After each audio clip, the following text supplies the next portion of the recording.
Panoorin nyo ng mabuti ang video natin hanggang matapos. At siguradong hindi kayo magsisisi dahil may matututunan kayo. Ngayon ay magluluto naman tayo ng ulam. At ang ulam na lulutuin natin ay sinabawan na manok. Kung baga sa English pa, chicken with soup. Tara! At ito naman yung lulutuin natin na ulam. Yan. At yan yung mga ingredients natin. Simple lang yan.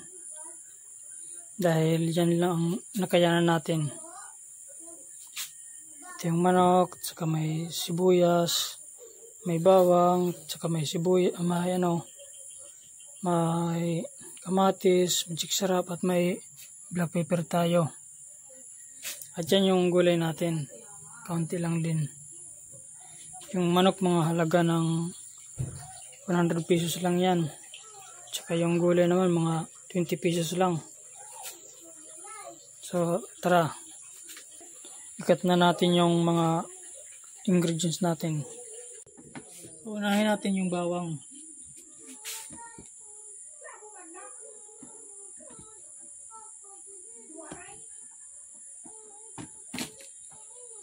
Ipisahin muna natin bago natin ikat.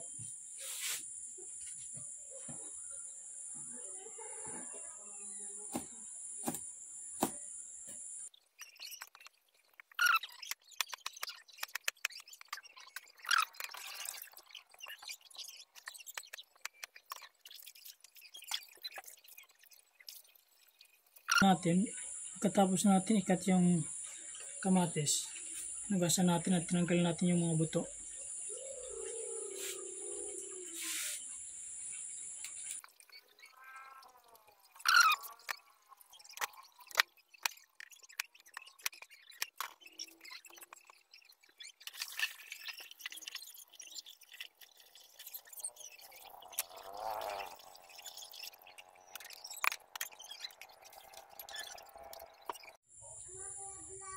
So yan, tapos na natin makat yung mga ingredients natin.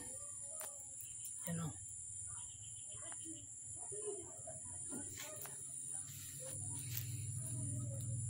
Alam kong medyo nagtataka kayo kung bakit may bawang yung ingredients natin imbis na sinabaw naman.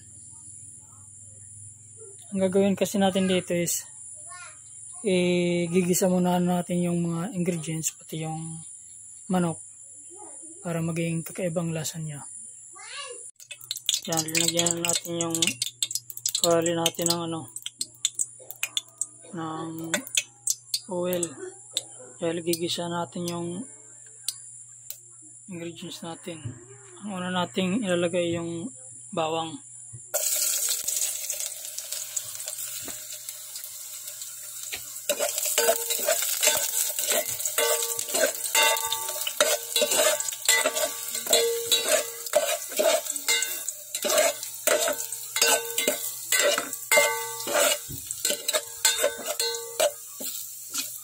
Susunod naman natin ay yung sibuyas.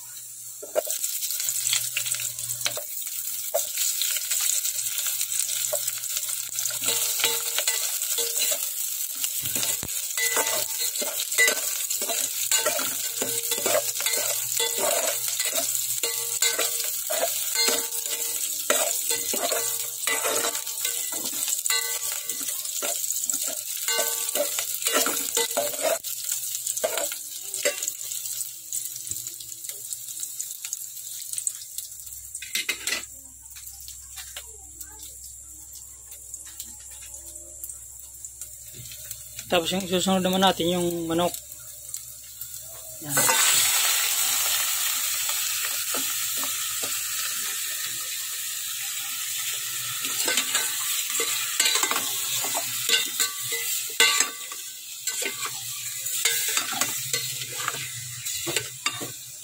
Haluin lang natin ang mabuti para mahalos siya ng maayos. Kaya natin iginisa yung ingredients natin tsaka yung manok para maging kakaiba yung panlasa niya. Masarap kasi siya pag iginisa. Mas masarap siya kaysa sa sinabaw na manok na hindi ginigisa yung ingredients pati yung manok.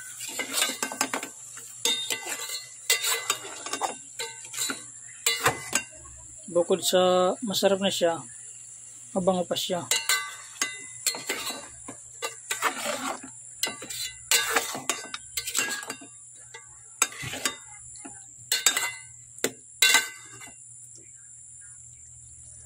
Yan. Hintayin na lang natin yan na kumulo.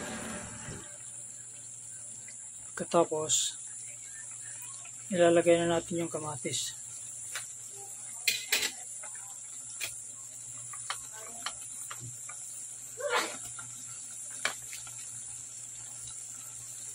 Yan, ilagay na natin yung kamatis. Tapos, haluin natin ulit.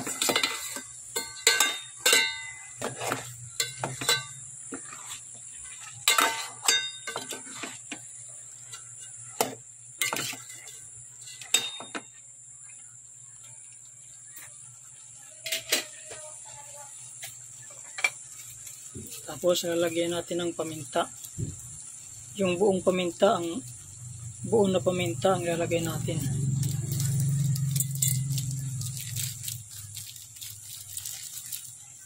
Para may kakaiba din siya na amoy at panlasa. Tapos, haluin lang din natin.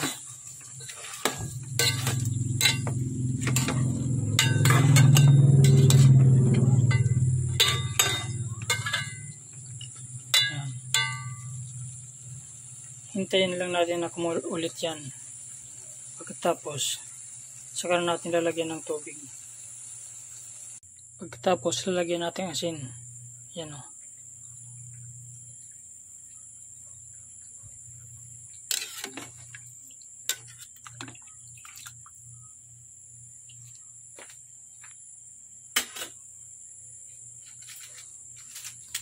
Tapos, sasabayan na rin natin yung magic syrup. Yan. Busin natin yan para lalang sumarap.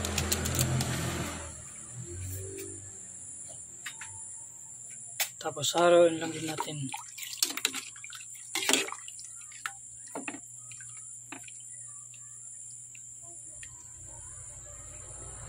Tapos antayin lang natin na kumulo. Tapos hintayin na lang natin yan na medyo luto na yung manok. Katapos saka natin lalagay yung gulay. At ayan nga guys. Sa palagay ko luto na siya. Bango niya. Kumbaga mahalimuyak.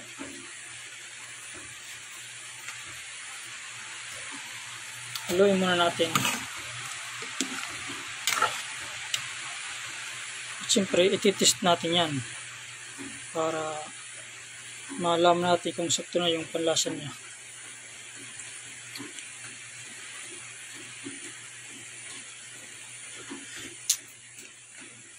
Saktong-sakto lang. Napakasarap. Chicken with soup. Ilalagay na natin yung gulay natin. Yan.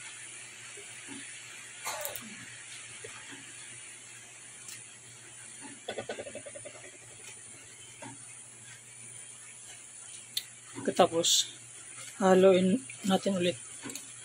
Yan.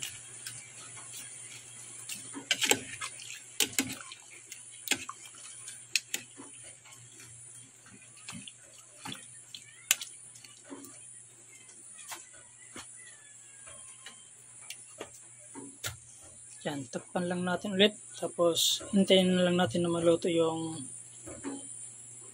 gulay niya. Pagkatapos, okay na yan. So, yan guys. Luto na yung gulay na natin. Ilinagay. Haluin muna natin.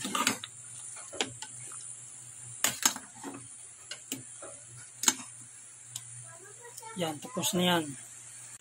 So, ayan guys. finish cook na tayo. Yan. Sarap niya guys. Takam na naman si Jay. So yun guys, tapos na tayo magluto. At hanggang dito lang muna tayo. Salamat sa panonood. Paki-like na lang din at share, comment at paki-follow lang din. Share friends.